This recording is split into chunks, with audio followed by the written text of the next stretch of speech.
Says the agency sworn to protect him finally acknowledged that it had previously denied his team's request for more resources and personnel, only acknowledging after the Washington Post asked them some tough questions about it. Joining us now is House Speaker Mike Johnson. Speaker Johnson, the Secret Service is now acknowledging after the Washington Post proved their initial statements false, the Secret Service's initial statements false, that they turned down requests for additional resources from the Trump team. Secret Service Director Kimberly Cheadle set to testify to the House Oversight Committee tomorrow. You have called for President Biden to fire her. You've also said you're going to set up a special task force tomorrow to investigate this.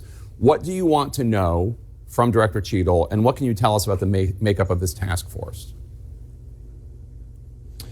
Yeah, thanks, Jay. Great to be with you. The task force is important because we need precision, we need to act quickly, we need to get the answers and accountability for the American people. They deserve it, they're demanding it for good reason.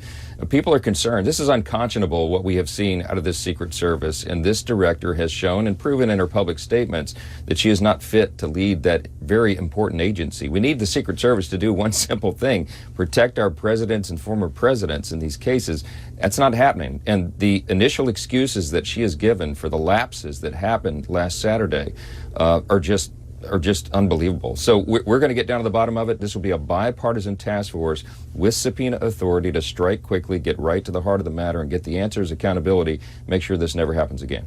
Equal numbers of House Democrats and House Republicans. Do you have ideas of which vice chair and chair you want to have for it? We'll be laying out the details of the task force tomorrow, Monday, when we return to the Hill. Right now, I'm heartened and thankful that our committees of jurisdiction have already begun to work. Director Cheadle, it will comply with the subpoena, she has said, and show up tomorrow in our House Oversight Committee. Jamie Comer will be leading that inquiry, and I think that'll be must-see TV. She's got a lot to answer for, and these concerns are bipartisan, Jake. I mean, the Democrats are just as concerned as the Republicans are about this because the agency is not a partisan agency. The fact that they have denied and now had to admit, been forced to admit, as you noted, to deny that they didn't give additional resources at the request of the Trump campaign is something that to us is just beyond the pale. So the U.S. Secret Service has faced problems for years. In 2015, the Republican-run House Oversight Committee issued a scathing report, and one of their conclusions was that agents and the agency were stretched too thin. The former chairman of that committee, Jason Chaffetz, said this week that he was disturbed that the U.S. Secret Service seems once again to have too few resources to do the job. And he said he doesn't think any of the recommendations he put forward in 2015 were implemented. Now, I'm not absolving the U.S. Secret Service of responsibility or accountability, but does Congress need to provide the Secret Service with the resources that Congressman Chaffetz was talking about they needed almost 10 years ago? Well, we have added additional resources, even in the most recent appropriations, to the Department of Homeland Security, but the buck stops there.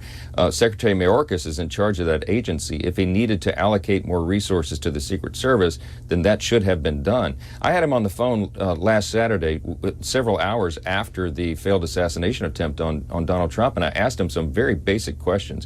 Mayorkas at that time did not even know whether drones were used for security. I mean, some very basic things. I won't get into the details of it much this morning, but much of that will come out in the coming days. The point is that they have not managed the agency well. And the reason I called on President Biden to fire Director Cheadle is because the buck ultimately stops in the Oval Office. I mean, this is an executive branch agency, and they've got to take care of business over there. They haven't been doing that.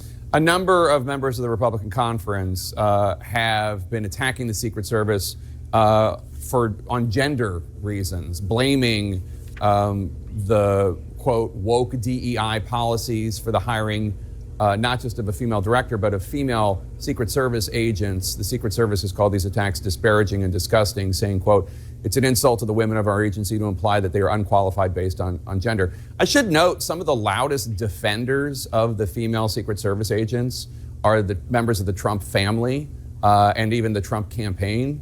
Not defending Cheadle, but defending the women Secret Service agents. What do you make of your Republican members attacking the Secret Service this way?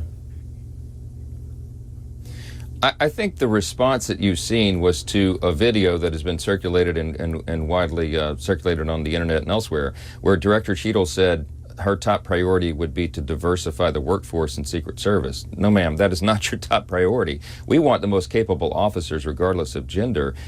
Their job is protection, not diversity. And I think that was such a frustrating thing for people to see, especially in light of the lapses that took place apparently last weekend. So that's the backlash. There's a lot of frustration. And Jake, it's not just Republicans. It's people across the board who just don't understand why these basic tasks could not be taken. Remember, Director Cheadle also said the reason no one was on that roof that day was because of the slant of the roof, and she was worried about the health and safety of her agents. I mean, that makes no sense to us whatsoever. I've got my own security detail through Capitol Police.